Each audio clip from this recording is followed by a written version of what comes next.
প্রতি বছর এই পৃথিবীতে 2 লাখেরও বেশি শিশুর জন্ম হয় যারা হাসতে পারে না। তার থেকেও খারাপ, তারা ঠিকভাবে শ্বাস নিতে পারে না। 99% মানুষ এইভাবে জন্মগ্রহণ করে, যারা শ্বাসনালী দিয়ে স্বাভাবিকভাবে শ্বাস নিতে পারে।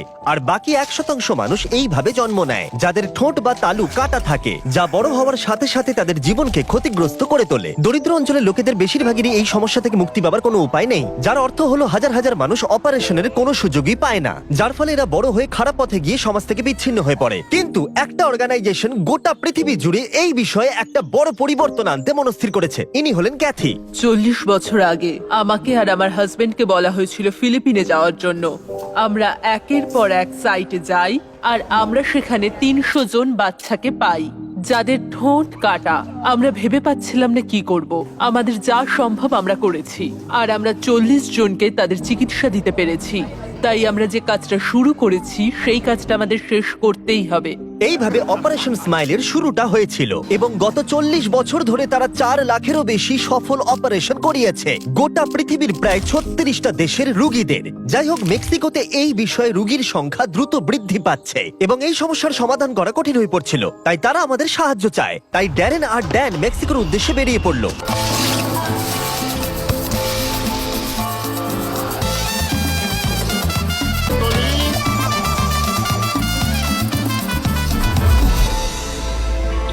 তাদের স্বাগত জানায় মারিসিও। আমি অপারেশন স্মাইলে জয়েন করেছি 11 বছর আগে। আমি জানি এখানে আমার কোনো লাভ হবে না, তাও আমি এখানে জয়েন করেছি কারণ মেক্সিকোতে এমন অনেক মানুষজন রয়েছে যারা চিকিৎসার সুযোগ সুবিধা ঠিকঠাক মতো পান না। যেমন আমি একজন অল্প বয়সী মহিলার সাথে দেখা করলাম। যখন সে আমাদের কাছে এসেছিল তখন তার একটা চোখের মধ্যে ক্ষত ছিল।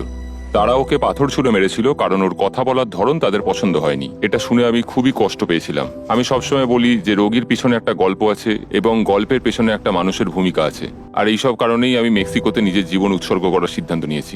আমরা একটি অল্প বয়স্ক শিশুর সাথে দেখা করেছি এবং সে আমার জীবনে দেখা মিষ্টি বাচ্চাদের মধ্যে একজন, কিন্তু তার মুখে একটা ভয়ানক বিকৃতি রয়েছে।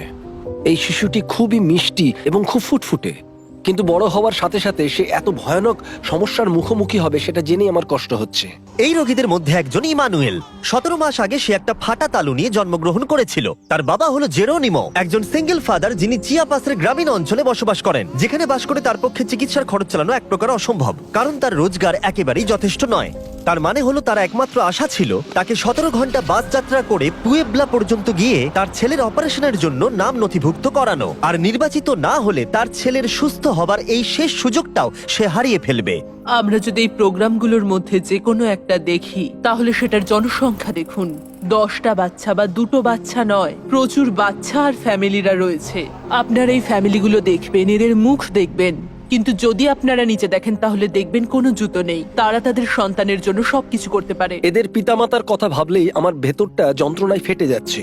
এমন একটি শিশু যার সার্জারির প্রয়োজন, কিন্তু তার প্রয়োজনীয় অর্থ এনারা জোগাড় করতে পারেন না। আর যখন আমরা দেখলাম এই পরিবারগুলোর অবস্থা কতটা খারাপ ছিল, তখন আমরা সাহায্য করতে সিদ্ধান্ত নিলাম। তাই আমরা 100টারও বেশি অপারেশন করাবো বলে ঠিক করলাম। তাই পরের দিন স্ক্রিনিং কমপ্লিট করে নিয়ে সময় চলে এলো রোগী নির্বাচন করবার।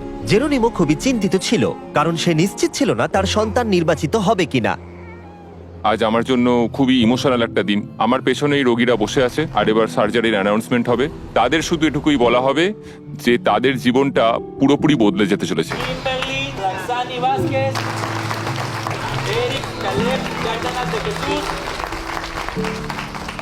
ইতিমধ্যে 97 জন রোগী নির্বাচিত হয়েছে এবং জেরোনিমো আশা হারাতে শুরু করেছে।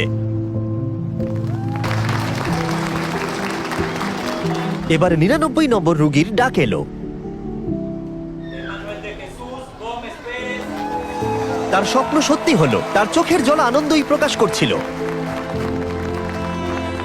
এই বাচ্চাদেরকে ক্লিনিকে নিয়ে আসার সময় তাদের অভিভাবকদের মুখে যে আশা দেখেছি, তারা বুঝতে পেরেছেন অবশেষে তারা তাদের প্রয়োজনীয় চিকিৎসা পাবেন। এটা সত্যিই একটা অদ্ভুত অভিজ্ঞতা যা হৃদয়কে নাড়া দেয়। ইমানুয়েলের অপারেশনে সারাদিন সময় লাগবে, তাই অপারেশন হবার সময় ড্যান এবং ড্যারেন গোটা শহরটা ঘুরে দেখলো।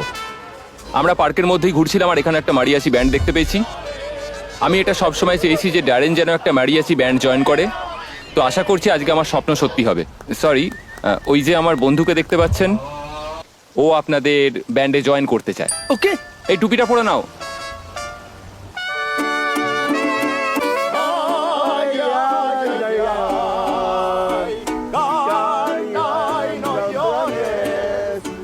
এবার মনে হচ্ছে চুপ করতে বলতে হবে, কি জঘন্য গাইছে। এটা ছিল আমার জীবনের একটা অসাধারণ অভিজ্ঞতা। তাহলে আপনারা বুঝতেই পারছেন ড্যারেনের জীবনটা কতটা বোরিং।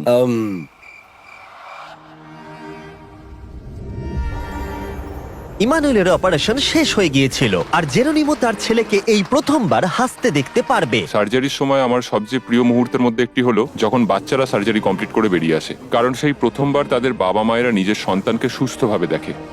এটা এতটাই ইমোশনাল একটা মুহূর্ত, কারণ তাদের জীবনটা পরিবর্তিত হয়, শুধু পেশেন্টের নয়, তাদের ফ্যামিলি, তাদের সোসাইটিরও। আমাদের পেশেন্টরা সেই সুযোগটা পায় যাতে তারা নর্মাল লাইফে ফিরে আসতে পারে।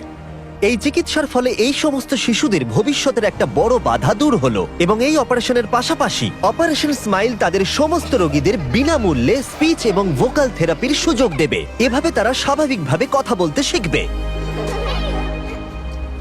আমাদের কাছে আরেকটা সারপ্রাইজ এখনো আছে। ক্যাথি আমাদের একজন নার্সিং স্টুডেন্টের সাথে দেখা করায়, ফার্নান্ডা, যাকে অপারেশন স্মাইল 17 বছর আগে অপারেশন করিয়েছিল। আমার নার্সিং পড়ার কারণ হচ্ছে আমি আমার মতো বাচ্চাদেরকে সাহায্য করতে চাই। তুমি যখন বাড়িতে যাবে তোমার পরিবারকে বলো তোমার আর অর্থ সাহায্যের প্রয়োজন নেই। আমরা তোমাকে ফুল স্কলারশিপ দেব এবং তোমার নার্সিং স্কুলের সমস্ত খরচ আমরাই দেব এবং আশা করব যে তুমি একজন খুব ভালো নার্স হবে। ধন্যবাদ। অনেক ধন্যবাদ। ড্যান, একবার এদিকে এসো, দেখো এই মানুষটাকে। যদি তোমরা সাবস্ক্রাইব না করো তাহলে এ এক্ষুনি কেঁদে ফেলবে। চিন্তা করো না, সাবস্ক্রাইব করবে। ও হ্যাঁ, এবার ভিডিওটা শেষ করো। ও, একটা কথা বলতে ভুলে গেছি।